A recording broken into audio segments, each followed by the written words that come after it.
कुरिन्थियों के नाम पौलुस प्रेरित की दूसरी पत्री 12वां अध्याय। यद्यपि घमंड करना तो मेरे लिए ठीक नहीं, तो भी करना पड़ता है। सो मैं प्रभु के दिए हुए दर्शनों और प्रकाशों की चर्चा करूंगा। मैं मसीह में एक मनुष्य को जानता हूं, 14 वर्ष वे, कि न जाने देह सहित न जाने देह रहित परमेश्वर जानता है, ऐसा मनुष्य तीसरे स्वर्ग तक उठा लिया गया। मैं ऐसे मनुष्य को जानता हूं, न जाने देह सहित न जाने देह रहित परमेश्वर ही जानता है, कि स्वर्ग लोक पर उठा लिया गया, और ऐसी बातें सुनी जो कहने की नहीं और जिनका मुंह पर लाना मनुष्य को उचित नहीं। ऐसे मनुष्य पर तो मैं घमंड करूंगा, परंतु अपने पर अपनी निर्बलताओं को छोड़ अपने विषय में घमंड न करूंगा। क्योंकि यदि मैं घमंड करना चाहूं भी तो मूर्ख न होऊंगा, क्योंकि सच बोलूंगा। तो भी रुक जाता हूं, ऐसा न हो कि जैसा कोई मुझे देखता है या मुझसे सुनता है, मुझे उससे बढ़कर समझे। और इसलिए कि मैं प्रकाशों की बहुतायत से फूल न जाऊं, मेरे शरीर में एक कांटा चुभाया गया, अर्थात शैतान का एक दूत, कि मुझे घूसे मारे ताकि मैं फूल न जाऊं। इसके विषय में मैंने प्रभु से 3 बार विनती की कि मुझसे यह दूर हो जाए, और उसने मुझसे कहा, मेरा अनुग्रह तेरे लिए बहुत है, क्योंकि मेरी सामर्थ निर्बलता में सिद्ध होती है। इसलिए मैं से अपनी निर्बलताओं पर घमंड करूंगा, कि मसीह की सामर्थ मुझ पर छाया करती रहे। इस कारण मैं मसीह के लिए निर्बलताओं और निंदाओं में और दरिद्रता में और उपद्रवों में और संकटों में प्रसन्न हूं, क्योंकि जब मैं निर्बल होता हूं तभी बलवंत होता हूं। मैं मूर्ख तो बना, परंतु तुम ही ने मुझसे यह बरबस करवाया।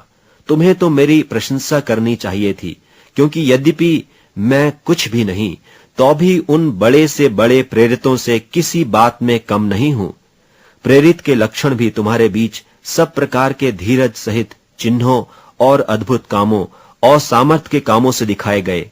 तुम कौन सी बात में और कलीसियाओं से कम थे? केवल इसमें कि मैंने तुम पर अपना भार न रखा।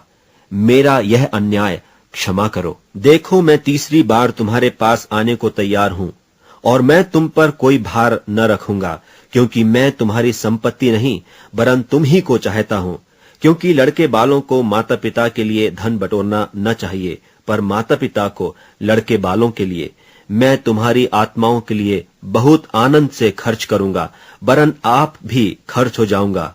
क्या जितना बढ़कर मैं तुमसे प्रेम रखता हूं, उतना ही घटकर तुम मुझसे प्रेम रखोगे? ऐसा हो सकता है कि मैंने तुम पर बोझ नहीं डाला, परंतु चतुराई से तुम्हें धोखा देकर फंसा लिया। भला जिन्हें मैंने तुम्हारे पास भेजा, क्या उनमें से किसी के द्वारा मैंने छल करके तुमसे कुछ ले लिया? मैंने तीतुस को समझाकर उसके साथ उस भाई को भेजा, तो क्या तीतुस ने छल करके तुमसे कुछ लिया? क्या हम एक ही आत्मा के चलाए न चले? क्या एक ही लीक पर न चले?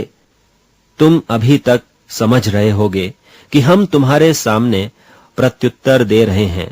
हम तो परमेश्वर को उपस्थित जानकर मसीह में बोलते हैं।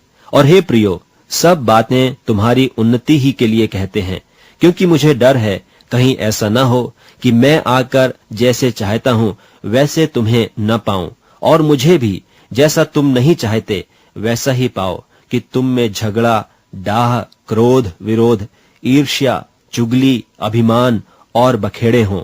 और मेरा परमेश्वर कहीं मेरे फिर से तुम्हारे यहां आने पर मुझ पर दबाव डाले, और मुझे बहुतों के लिए फिर शोक करना पड़े, जिन्होंने पहले पाप किया था, और उस गंदे काम और व्यभिचार और लुचपन से जो उन्होंने किया मन नहीं फिराया।